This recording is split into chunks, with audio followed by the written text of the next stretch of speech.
श्री सप्तशती नवदुर्गा छठा अध्याय की कथा। ध्रुमलोचन वध। ध्यान। मैं सर्वेज्ञेश्वर भैरव के अंग में निवास करने वाली परमोत्कृष्ट पद्मावती देवी का चिंतन करती हूँ। वे नागराज के आसन पर बैठी हैं। नागों के फणों में सुशोभित होने वाली मणियों की विशाल माला से उनकी देहलता उद्दासित हो रही है। सूर्य के समान उनका तेज है। तीन नेत्र उनकी शोभा बढ़ा रहे हैं। वे हाथों में माला, कुंभ, कपाल और कमल लिए हुए हैं तथा उनके मस्तक में अर्धचंद्र का मुकुट सुशोभित है। ऋषि कहते हैं, देवी का यह कथन सुनकर दूत को बड़ा अमश हुआ और उसने दैत्यराज के पास जाकर सब समाचार विस्तार पूर्वक कह सुनाया।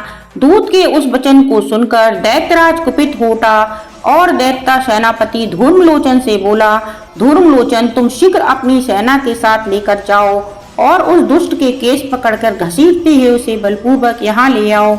उसकी रक्षा करने के लिए यदि कोई दूसरा खड़ा हो तो वह देवता, यक्ष अथवा गंधर्व ही क्यों ना हो, उसे अवश्य मार डालना।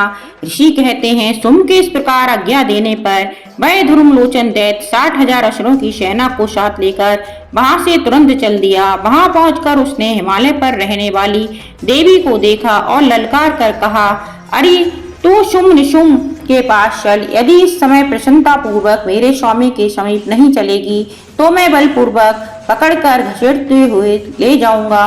देवी बोली, तुम्हें दैत्यों के राजा ने भेजा है। तुम स्वयं भी बलवान हो और तुम्हारे साथ विशाल सेना भी है। ऐसी दशा में यदि मुझे बलपूर्वक ले चलोगे तो मैं तुम्हारा क्या कर सकती हूँ। ऋषि कहते हैं, देवी के यूं कहने पर असुर धूम्रलोचन उनकी ओर दौड़ा। तब अंबिके ने हुम शब्द के उच्चारण मात्र से उसे भस्म कर दिया। फिर तो क्रोध में भरी हुई दैत्यों की विशाल सेना और अंबिका ने एक दूसरे पर तीखे सायों को शक्तियों तथा फर्शों की वर्षा आरंभ की।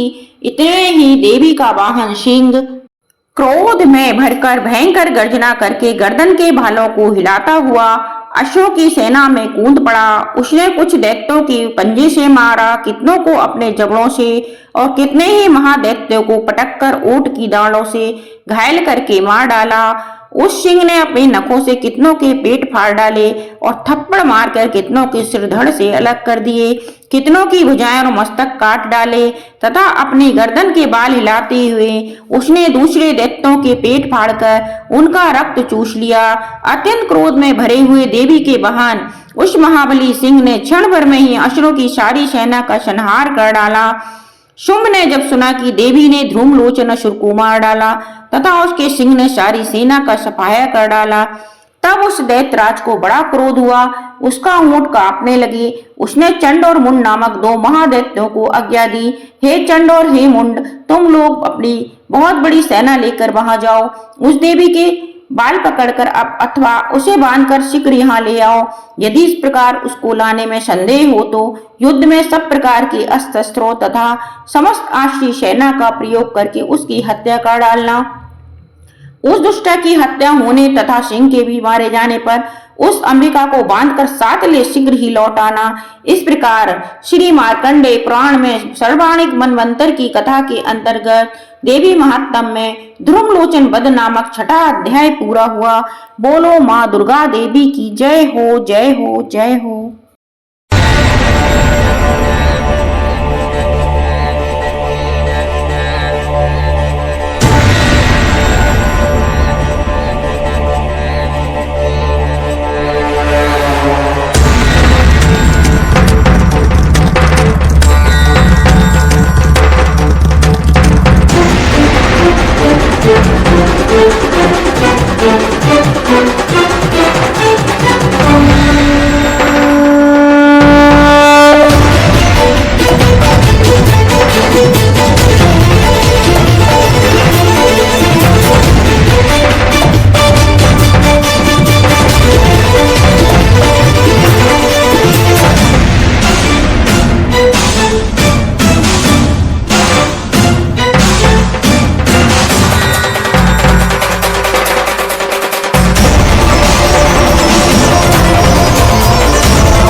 श्री सप्तशती नवदुर्गा 8वां अध्याय की कथा।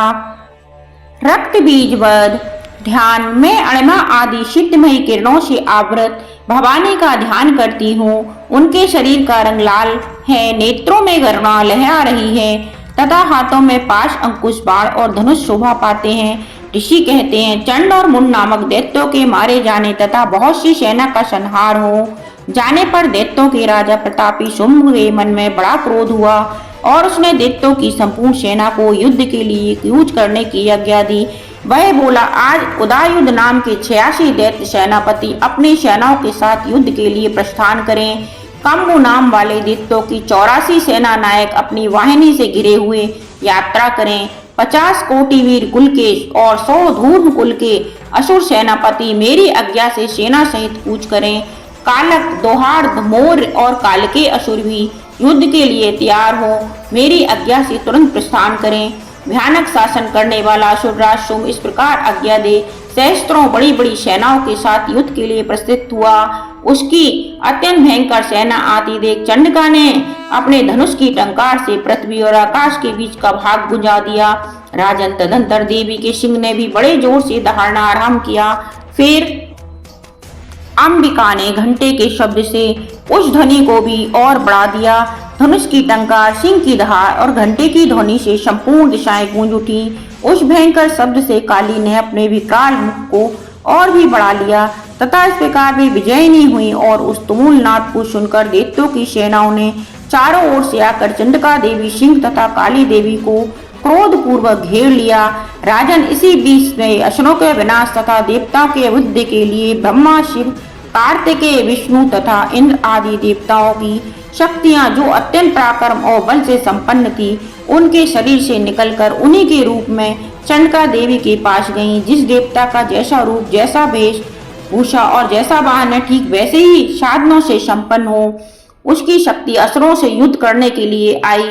सबसे पहले हंस युक्त विमान पर बैठी हुई अक्षसूत और कमंडलू से सुशोभित ब्रह्मा जी की शक्ति उपस्थित हुई, जिसे ब्रह्माणी कहते हैं। महादेव जी की शक्ति वृषभ पर आरूढ़ हो, हाथों में श्रेष्ठ त्रिशूल धारण किए, महानाग का कंकन पहने, मस्तक में चंद्र रेखा से विभूषित हो वहां आ पहुंची। कार्तिकेय जी की शक्ति रूपा जगदम्बिका उन्हीं का रूप धारण किए श्रेष्ठ मयूर पर आरूढ़ हो, हाथ में शक्ति लिए दैत्यों से युद्ध करने के लिए आई। इसी प्रकार भगवान विष्णु की शक्ति गरुड़ पर विराजमान हो शंख, चक्र, गदा, षडांग, धनुष तथा खड्ग हाथ में लिए वहां आई।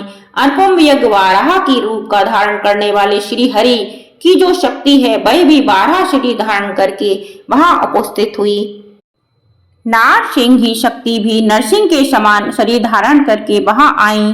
उसकी गर्दन के बालों को झटके से आकाश के तारे बिखरे पड़ते थे। इसी प्रकार इंद्र की शक्ति वज्र हाथ में लिए गजराज ऐरावत पर बैठकर आई। उसके भी सहस्र नेत्र थे, इंद्र का जैसा रूप है वैसा ही उसका भी था।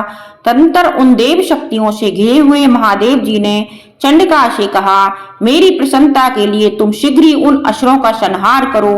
तब देवी के शरीर से अत्यंत भयानक और परम उग्र चंडिका शक्ति प्रकट हुई, जो सैकड़ों गिदड़ियों की भांति आवाज करने वाली थी। उस अपराजिता देवी ने धूमिल जटा वाले महादेव जी से कहा, भगवान आप शुंभ निशुंभ के पास दूत बनकर जाइए और उन अत्यंत गर्वीले दानव शुंभ एवं निशुंभ दोनों से कहिए, साथ ही उनके अतिरिक्त भी जो दानव युद्ध के लिए वहां उपस्थित हों, उनको भी यह संदेश दीजिए, दैत्यों, यदि तुम जीवित रहना चाहते हो तो पाताल की ओर लौट जाओ। इंद्र को त्रिलोक का राज मिल जाए और देवता यज्ञ भाग का उपभोग करें। यदि बल के घमंड में आकर तुम युद्ध की अभिलाषा रखते हो तो आओ, मेरी शिवाएं योगनियां तुम्हारे कच्चे मांस से तृप्त हों। चूंकि इस देवी ने भगवान शिव को दूत के कार्य में नियुक्त किया था, इसलिए वह शिवदूती के नाम से संसार में विख्यात हुई। वे महादेव भी भगवान शिव के मुंह से देवी के वचन सुनकर क्रोध में भर गए और वह जहाँ कात्यायनी विराजमान थी उस ओर बढ़े। तदंतर वे दैत्य अमरस से भरकर पहले ही देवी के ऊपर बाणों की वर्षा, शक्ति और सृष्टि आदि अस्त्रों की वृष्टि करने लगे। देवी ने भी खेल खेल में ही धनुष की टंकार की और उससे छोड़े हुए बड़े बड़े बाणों द्वारा दैत्यों के चलाए हुए बाण, शूल, शक्ति और फर्शों को काट डाला। फिर काली उनके आगे होकर शत्रुओं को शूल के प्रहार से विदीर्ण करने लगी और खट्टक बाग से उनका कचूमर निकालती हुई रणभूमि में विचरने लगी। ब्राह्मणी भी जिस जिस ओर दौड़ती उसी उसी ओर अपने कमंडलों का जल छिड़क कर शत्रुओं के ओज और पराक्रम को नष्ट कर देती थी। महेश्वरी ने त्रिशूल से तथा वैष्णवी ने चक्र से और अत्यंत क्रोध में भरी हुई कौमार कार्तिकेय की शक्ति ने शक्ति से दैत्यों का संहार आरंभ किया। इच्छा शक्ति के इंद्र शक्ति वज्र प्रहार से विदीर्ण हो सैकड़ों दैत्य दानव रक्त की धारा बहाते हुए पृथ्वी पर सो गए। 12 शक्ति ने कितनों को अपनी तुतून की मार से नष्ट किया, दानों के अग्रभाग से कितनों की छाती भेद डाली तथा कितने ही दैत्य उनके चक्र की चोट से विदीर्ण होकर गिर पड़े। नारसिंह भी दूसरे दूसरे महादैत्यों को अपने नखों से विदीर्ण करके खाती और सिंहनाद से दिशाओं एवं आकाश को गुंजाती हुई युद्ध क्षेत्र में विचरने लगी। कितने ही असुर शिवदूती के प्रचंड अट्टहास से अत्यंत भयभीत हो पृथ्वी पर गिर पड़े और गिरने पर उन्हें शिवदूती ने उस समय अपना ग्रास बना लिया। इस प्रकार क्रोध में भरी हुई मातृगणों को नाना प्रकार के उपायों से बड़े बड़े असुरों का मर्दन करते देख दैत्य सैनिक भाग खड़े हुए मातृगणों से पीड़ित दैत्यों को युद्ध से भागता देख रक्तबीज नामक महादैत्य क्रोध में भरकर युद्ध करने के लिए आया। उसके शरीर से जब रक्त की बूंद पृथ्वी पर गिरती तब उसी के समान शक्तिशाली एक दूसरा महादैत्य पृथ्वी पर पैदा हो जाता। महाशूर रक्तबीज हाथ में गदा लेकर इंद्र शक्ति के साथ युद्ध करने लगा। तब ऐन्द्री ने अपने वज्र से रक्तबीज की मारा। वज्र से घायल होने पर उसके शरीर से बहुत सा रक्त चूने लगा और उससे उसी के समान रूप तथा पराक्रम वाले योद्धा उत्पन्न होने लगे। उसके शरीर से रक्त की जितनी बूंदें गिरी उतने ही पुरुष उत्पन्न हो गए। वे सब रक्तबीज के समान ही वीरवान बलवान और तथा पराक्रमी थे। वे रक्त से उत्पन्न होने वाले पुरुष भी अत्यंत भयंकर अस्त्र का प्रहार करते हुए वहां मातृगणों के साथ घोर युद्ध करने लगे। पुनः वज्र के प्रहार से जब उसका मस्तक घायल हुआ तब रक्त बहने लगा और उससे हजारों पुरुष उत्पन्न हो गए। वैष्णवी ने युद्ध में रक्तबीज पर चक्र का प्रहार किया तथा ऐन्द्री ने उस दैत्य सेनापति को गदा से चोट पहुंचाई। वैष्णवी के चक्र से घायल होने पर उसके शरीर से जो रक्त बहा और उससे जो उसी के बराबर आकार वाले सहस्त्रों महादैत्य प्रकट हुए उनके द्वारा संपूर्ण जगत को व्याप्त हो गया। कौमारी ने शक्ति से, बारही ने खड्ग से और महेश्वरी ने त्रिशूल से महादैत्य रक्तबीज को घायल किया। क्रोध में भरे हुए उस महादैत्य रक्तबीज ने भी गदा से सभी मातृयों पर पृथक पृथक प्रहार किया। शक्तियों और शूल आदि से अनेक बार घायल होने पर जो उसके शरीर से रक्त की धारा पृथ्वी पर गिरी उससे भी निश्चय ही सैकड़ों असुर उत्पन्न हुए। इस प्रकार उस महादैत्य के रक्त से प्रकट हुए असुरों द्वारा संपूर्ण जगत व्याप्त हो गया। इससे उन देवताओं को बड़ा भय हुआ। देवताओं को उदास देख चंडिका ने काली से शिकता पूर्वक कहा, चामुंडे तुम अपना मुख और भी फैलाओ तथा मेरे शस्त्रपात से गिरने वाले रक्त बिंदुओं और उनके उत्पन्न होने वाले महादैत्यों को तुम अपने इस उतावले मुख से खा जाओ। इस प्रकार रक्त से उत्पन्न होने वाले महादैत्यों का भक्षण करती हुई तुम रण में विचरती रहो। ऐसा करने से उस दैत्य का सारा रक्त क्षीण हो जाने पर वह स्वयं भी नष्ट हो जाएगा। उन भयंकर दैत्यों को जब तुम खा जाओगी तब दूसरे नए दैत्य उत्पन्न नहीं हो सकेंगे। काली से यूं कहकर चंडिका देवी ने शूल से रक्तबीज को मारा और काली ने अपने मुख में उसका रक्त ले लिया। तब उसने वहां चंडिका पर गदा से प्रहार किया, किंतु उस गदापात ने देवी को तनिक भी वेदना नहीं पहुंचाई। रक्तबीज के घायल शरीर से बहुत सा रक्त गिरा, किंतु ज्यों ही वह गिरा त्यों चामुंडा ने उसे अपने मुख में ले लिया। रक्त गिरने से काली के मुख में जो महादैत्य उत्पन्न हुए उन्हें भी वह चट कर गई और उसने रक्तबीज का रक्त भी पी लिया। तदंतर देवी ने रक्तबीज को, जिसका रक्त चामुंडा ने पी लिया था, वज्र बाण खड्ग तथा इष्ट आदि से मार डाला। राजन, इस प्रकार शस्त्रों के समुदाय से आहत एवं रक्तहीन हुआ महादैत्य रक्तबीज पृथ्वी पर गिर पड़ा। नरेश्वर, इससे देवताओं को अनुपम हर्ष की प्राप्ति हुई और मातृगण उन असुरों के रक्तपान के मध्य से उद्दश्य होकर नृत्य करने लगा। इस प्रकार श्री मार्कंडेय पुराण में सर्वणिक मनवंतर की कथा के अंतर्गत देवी महात्म्य में रक्तबीज वध नामक 8वां अध्याय पूरा हुआ। बोलो चामुंडा माता काली माता की जय हो, जय हो, जय हो।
श्री सप्तशती 7वां अध्याय की कथा। चंड मोर मुंड का वध ध्यान। मैं मातंगी देवी का ध्यान करती हूँ। बेरत्नमय सिंहासन पर बैठकर पढ़ते हुए तोते का मधुर शब्द सुन रही हैं। उनके शरीर का वर्ण श्याम है। वे अपने एक पैर कमल पर रखे हुए हैं और मस्तक पर अर्धचंद्र धारण करती हैं तथा पहाड़ पुष्पों की माला धारण किए बीड़ा बजाती हैं। उनके अंगों में कसी हुई चोली शोभादार रही है। लाल रंग की साड़ी पहने हाथ में शंख में पात्र लिए हुए हैं। उनका बदन पर मधु का हल्का हल्का प्रभाव जान पड़ता है और ललाट में बेंदी शोभा दे रही है। ऋषि कहते हैं, तदंतर शुंभ की आज्ञा पाकर वे चंडमुंड आदि दैत्य चतुरंगी सेना के साथ अस्त्रों से सुशोभित हो चल दिए।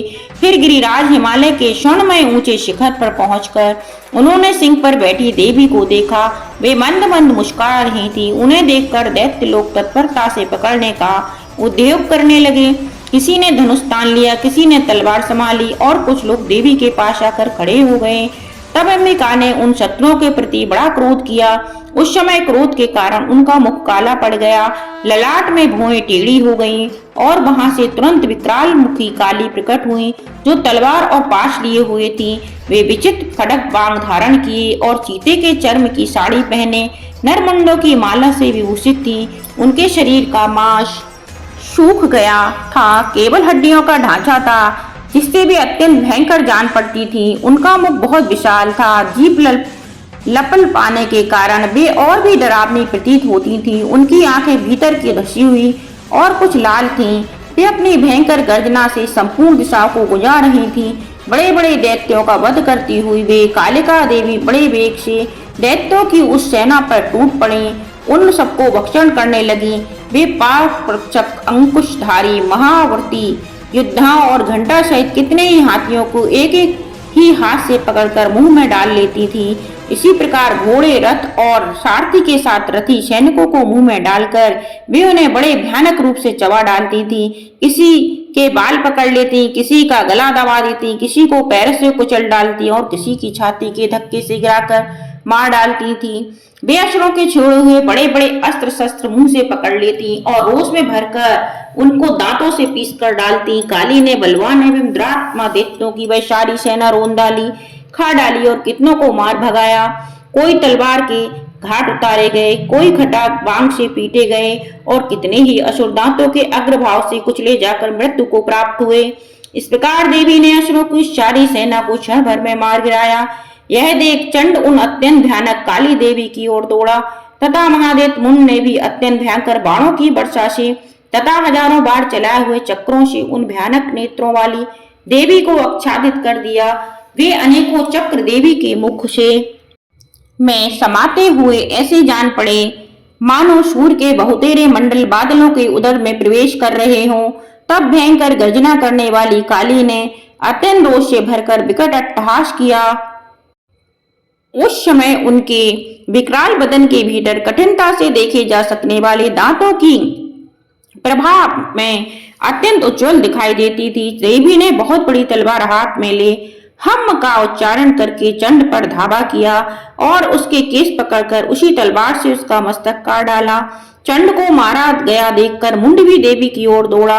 तब देवी ने रोष में भरकर उसे भी तलवार से घायल करके धरती पर सुला दिया।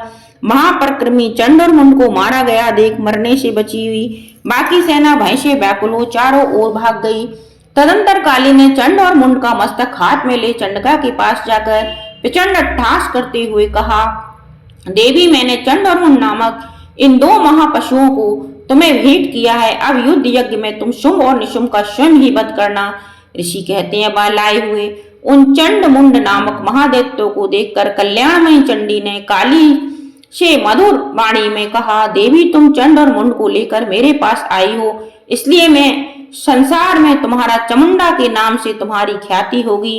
इस प्रकार मार्कंडेय पुराण में सर्वाणिक मनवंतर की कथा के अंतर्गत देवी महात्म्य में चंड मुंड वध नामक 7वां अध्याय पूरा हुआ। बोलो महाकाली माँ दुर्गा माता की जय हो, जय हो, जय हो।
श्री सप्तशती 9वें अध्याय का पाठ। निशुंभ वध। ध्यान। मैं अर्धनारीश्वरी के श्री विग्रह की निरंतर शरण लेती हूँ। उनका वर्ण बंदूक पुष्प और स्वर्ण के समान रक्तपीत मिश्रित है। वह अपनी भुजाओं में सुंदर अक्षमाला, पास अंकुश और वरद मुद्रा धारण करती हैं।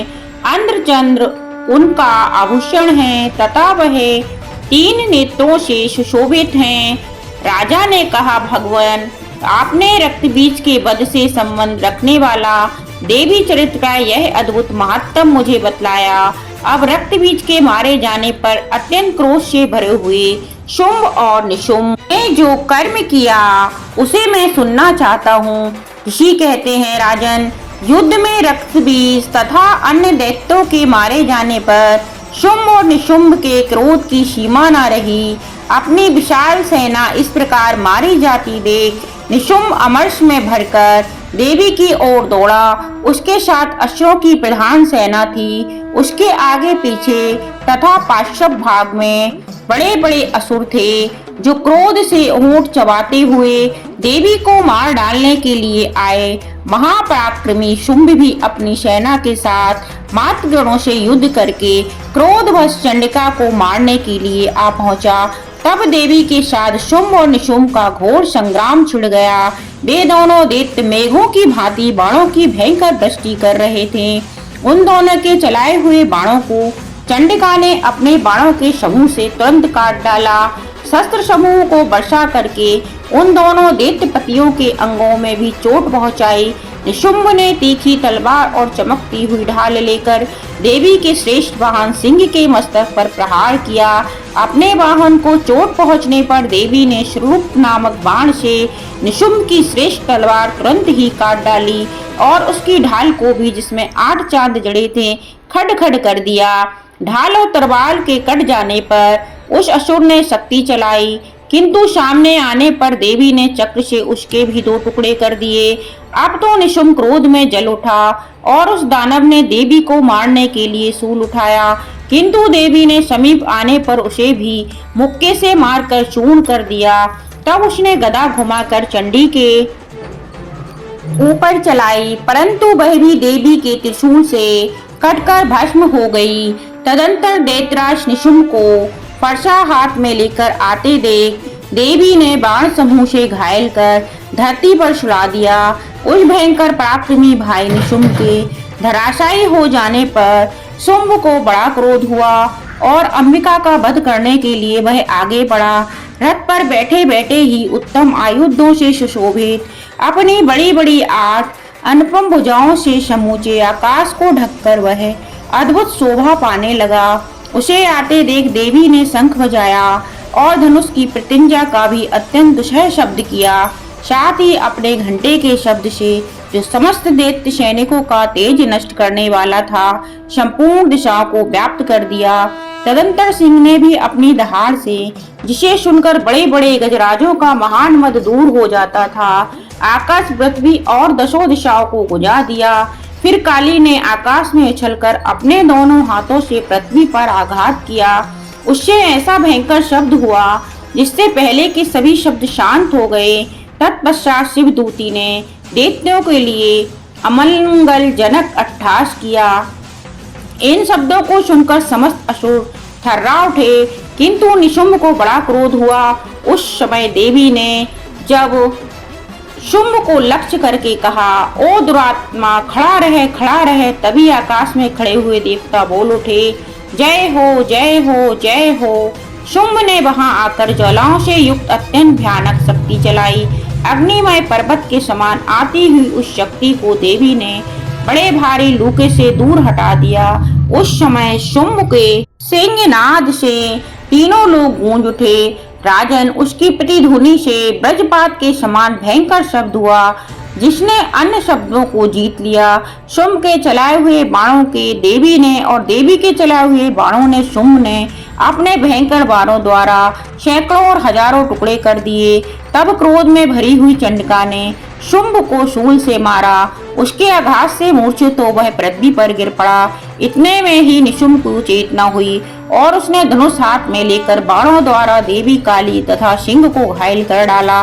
फिर उस दैत्यराज ने 10,000 बाहें बनाकर चक्रों के प्रहार से चंडिका को आच्छादित कर दिया। तब दुर्गम पीड़ा का नाश करने वाली भगवती दुर्गा ने कुपित होकर अपने बाणों से उन चक्रों तथा बाणों को काट गिराया। यह देख निशुंभ दैत्य सेना के साथ चंडिका का वध करने के लिए हाथ में गदा ले बड़े वेग से दौड़ा। उसके आते ही चंडी ने तीखी धार वाली तलवार से उसकी गदा को शीघ्र ही काट डाला। तब उसने शूल हाथ में ले लिया। देवताओं को पीड़ा देने वाले निशुंभ को शूल हाथ में लिए आता देख चंडिका ने वेग से चलाए हुए अपने शूल से उसकी छाती छेद डाली। शूल से विदीर्ण हो जाने पर उसकी छाती से एक दूसरा महाबली एवं महापराक्रमी पुरुष खड़ी रहे कहता हुआ निकला। उस निकलते हुए पुरुष की बात सुनकर देवी ठठाकर हंस पड़ी और खड़क से उन्होंने उसका मस्तक काट डाला। फिर तो वह पृथ्वी पर गिर पड़ा। तदंतर सिंह अपनी दाढ़ों से असुरों की गर्दन कुचलकर खाने लगा। यह भयंकर दृश्य था। उधर काली तथा शिवदूती ने भी अन्याय दैत्य को भक्षण करना आरंभ किया। कौमारी की शक्ति से विद्रोह होकर कितने ही महादैत्य नष्ट हो गए। ब्राह्मण के मंत्रपूत जल से निस्तेज होकर कितने ही भाग खड़े हुए। कितने ही दैत्य महेश्वरी के त्रिशूल से छिन्न भिन्न हो धराशायी हो गए। 12 की नथुन के घास से कितनों का पृथ्वी पर कचूमर निकल गया। वैष्णवी ने अपने चक्र से दानवों के टुकड़े टुकड़े कर डाले। इंद्र के हाथ से छूटे हुए वज्र से भी कितने ही प्राणों से हाथ धो बैठे। कुछ असुर नष्ट हो गए, कुछ उस महायुद्ध से भाग गए तथा कितने ही काली शिवदूती तथा सिंह के ग्रास बन गए। इस प्रकार श्री मार्कंडेय पुराण में सर्वाणिक मनवंतर की कथा के अंतर्गत देवी महात्म्य में निशुंभवध नामक 9वां अध्याय पूरा हुआ। बोलो भगवती महामाया आदि शक्ति की जय हो, जय हो, जय हो।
श्री सप्तशती 10वां अध्याय पाठ। शुंभवत। माँ का ध्यान। मैं मस्तक पर अर्धचंद्र धारण करने वाली शिव शक्ति स्वरूपा भगवती कामेश्वरी का हृदय से चिंतन करती हूँ। वे तपाए हुए स्वर्ण के समान सुंदर हैं। सूर्य, चंद्रमा और अग्नि ये ही तीन उनके नेत्र हैं तथा वे अपने मनोहर हाथों में धनुष, बाण, अंकुश, पाश और शूल धारण किए हुए हैं। ऋषि कहते हैं, राजन, अपने प्राणों के समान प्यारे भाई निशुंभ को मारा गया देख तथा सारी सेना का संहार होता जान शुंभ ने कुपित होकर, दुष्ट दुर्गे, तू बल के अभिमान में आकर झूठ मूठ का घमंड ना दिखा। तू बड़ी माननी बनी हुई है किंतु दूसरी स्त्रियों के बल का सहारा लेकर लड़ती है। देवी बोली, ओ दुष्ट, मैं अकेली ही हूँ। इस संसार में मेरे सिवा दूसरी कौन है? देखिए, मेरी ही विभूतियाँ हैं, अतः मुझ में ही प्रवेश कर रही हैं। तदंतर ब्रह्माणी आदि समस्त देवियाँ अंबिका देवी के शरीर में लीन हो गईं। उस समय केवल अंबिका देवी ही रह गईं। देवी बोली, मैं अपने ऐश्वर्य शक्ति से अनेक रूपों में यहाँ उपस्थित हुई थी। उन सब रूपों को मैंने समेट लिया। अब अकेली ही युद्ध में खड़ी हूँ, तुम भी स्थिर हो जाओ। ऋषि कहते हैं, तदंतर देवी और शुंभ दोनों सब देवताओं तथा दानवों को देखते देखते भयंकर युद्ध छिड़ गया। बाणों की वर्षा तथा तीखे शस्त्रों एवं दारुण अस्त्रों के प्रहार के कारण उन दोनों का युद्ध सब लोगों के लिए बड़ा भयानक प्रतीत हुआ। उस समय अंबिका देवी ने जो सैकड़ों दिव्य अस्त्र छोड़े, उन्हें दैत्यराज शुंभ ने उनके निवारक अस्त्रों द्वारा काट डाला। उसी प्रकार शुंभ ने भी जो दिव्य अस्त्र चलाए, उन्हें परमेश्वरी भयंकर हुंकार शब्द के उच्चारण आदि द्वारा खिलवाड़ में ही नष्ट कर डाला। तब उस असुर ने सैकड़ों बाणों से देवी को आच्छादित कर दिया। यह देख क्रोध में भरी हुई उस देवी ने भी बाण मारकर उसका धनुष काट डाला। धनुष कट जाने पर फिर दैत्यराज ने शक्ति हाथ में ले ली, किंतु देवी ने चक्र से उसके हाथ की शक्ति को भी काट गिराया। तत्पश्चात दैत्यों के स्वामी शुंभ ने 100 चांद वाली चमकती हुई ढाल और तलवार हाथ में ले उस समय देवी पर धावा किया। उसके आते ही चंडिका ने अपने धनुष से छोड़े हुए तीखे बाणों द्वारा उसकी सूर्य किरणों के समान उज्जवल ढाल और तलवार को तुरंत काट दिया। फिर उस दैत्य के घोड़े और सारथी मारे गए। धनुष तो पहले ही कर चुका था। अब उसने अंबिका को मारने के लिए उद्युक्त हो भयंकर मुदगर हाथ में लिया। उसे आते देख देवी ने अपने तीक्ष्ण बाणों से उसका मुदगर भी काट डाला। इस पर वह भी असुर मुक्का तानकर बड़े वेग से देवी की ओर झपटा। उस दैत्यराज ने देवी की छाती में मुक्का मारा। तब उन देवी ने भी उसकी छाती में एक चाटा जड़ दिया। देवी का थप्पड़ खाकर दैत्यराज शुंभ पृथ्वी पर गिर पड़ा, किंतु पुनः सहसा पूर्ववत उठकर खड़ा हो गया।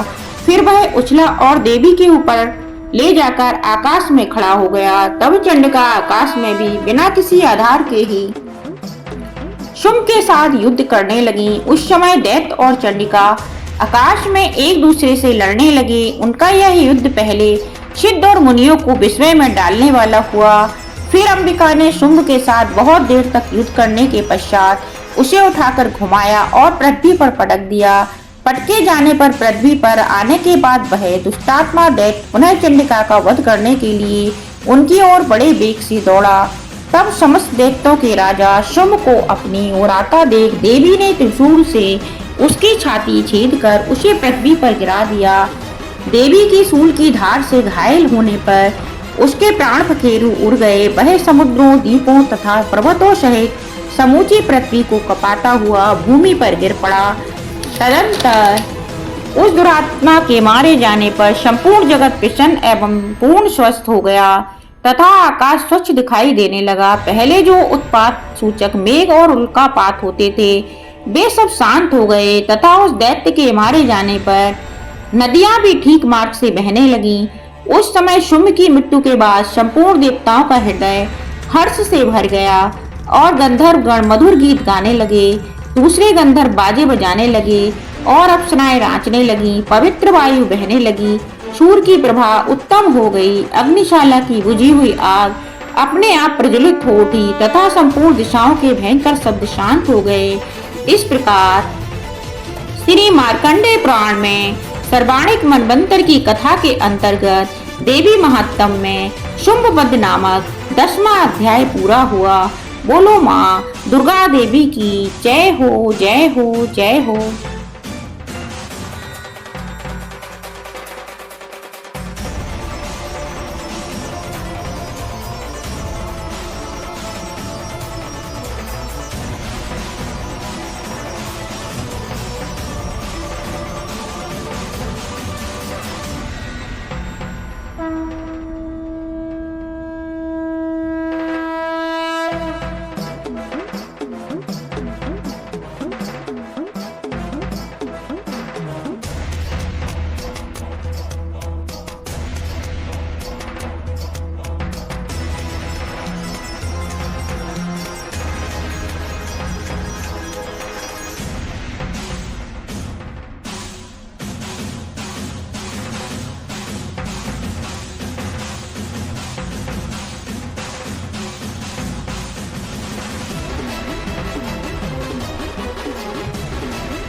श्री सप्तशती 11वां अध्याय। देवताओं द्वारा देवी की स्तुति तथा देवी द्वारा देवताओं को वरदान। माता का ध्यान। मैं भुवनेश्वरी देवी का ध्यान करती हूँ। उनके श्री अंगों की आभा प्रभात काल के सूर्य के समान है और मस्तक पर चंद्रमा का मुकुट है। वे उभरे हुए स्तन और 3 नेत्र से युक्त हैं। उनके मुख पर मुस्कान की छटा छाई हुई है तथा वह हाथ में वरद अंकुश पास एवं अभय मुद्रा शोभा पाते हैं। ऋषि कहते हैं, देवी के द्वारा महा दैत्यपति शुंभ के मारे जाने पर इंद्र आदि देवता अग्नि को आगे कर उन कात्यायनी देवी का स्तुति करने लगे। उस समय अभिष्ट की प्राप्ति होने से उनके मुख कमल दमक उठे थे और उनके प्रकाश से दिशाएं भी जगमग उठी थी। देवता बोले, शरणागत की पीड़ा दूर करने वाली देवी हम पर प्रसन्न हो। संपूर्ण जगत की माता प्रसन्न हो। विश्वेश्वरी विश्व की रक्षा करो। देवी तुम ही चराचर जगत की अधीश्वरी हो। तुम इस जगत का एकमात्र आधार हो, क्योंकि पृथ्वी रूप में तुम्हारी स्थिति है। देवी तुम्हारा पराक्रम अलंकनीय है।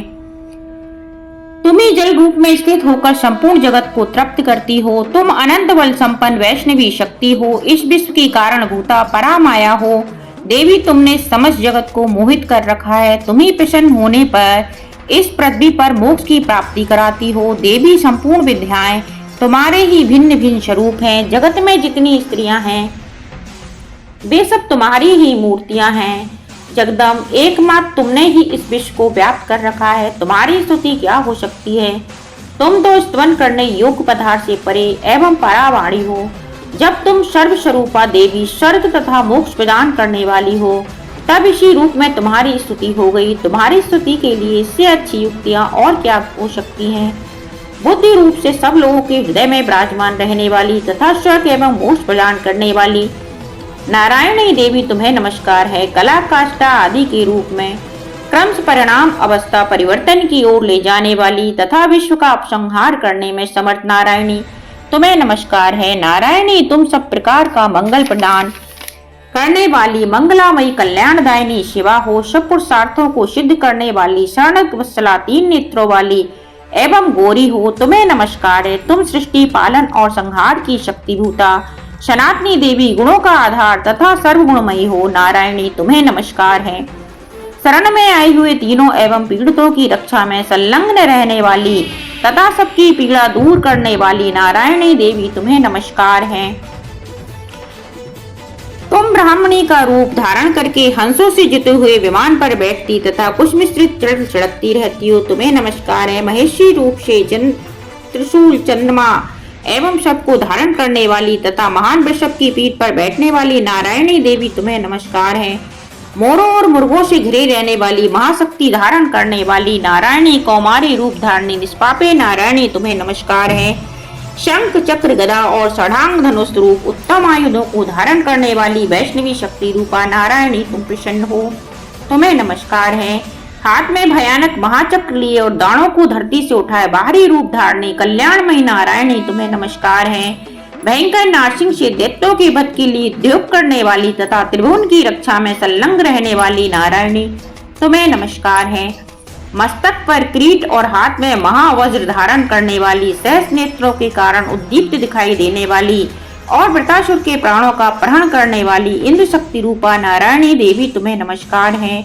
शिवद्युति रूप से दैत्यों की महती सेना का संहार करने वाली भयंकर रूप धारण तथा विकट गर्जन करने वाली नारायणी देवी तुम्हें नमस्कार है। ताड़ों के कारण विकराल मुख वाली मुंडमाला से विभूषित मुंड मर्दनी चामुंडा रूपा नारायणी तुम्हें नमस्कार है। लक्ष्मी लज्जा महाविद्या सिद्धा पुष्टि सुधा ध्रुवा महारात्रि तथा महाविद्या रूपी नारायणी तुम्हें नमस्कार है। मेधा सरस्वती बड़ा श्रेष्ठा भूति ऐश्वर्य रूपा बाबरी भूरे रंग की अथवा पार्वती तामसी महाकाली नेता संयम परायणा तथा ईशा शब की अधिश्री रूपणी नारायणी तुम्हें नमस्कार है।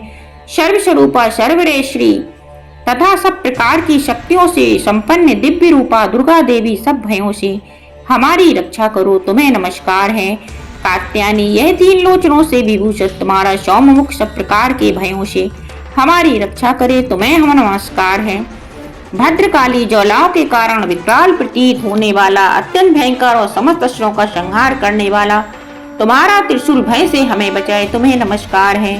देवी जो अपनी ध्वनि से संपूर्ण जगत को व्याप्त करके देवताओं के तेज को नष्ट कर देता है, वह तुम्हारा घंटा हम लोगों की पापों से उसी प्रकार रक्षा करे जैसे माता अपने पुत्रों की बुरे कर्मों से रक्षा करती हैं। चंडिके तुम्हारे हाथ में सुशोभित खड्ग जो असुरों के रक्त और चर्बी से चर्चित है, हमारा मंगल करे, हम तुम्हें नमस्कार करते हैं। देवी तुम प्रसन्न होने पर सब रोगों को नष्ट कर देती हो और कुपित होने पर मनोवांछित सभी कामनाओं का नाश कर देती हो। जो लोग तुम्हारी शरण में जा चुके हैं उन पर विपत्ति तो आती ही नहीं। तुम्हारी शरण में गए हुए मनुष्य दूसरों को शरण देने वाले हो जाते हैं।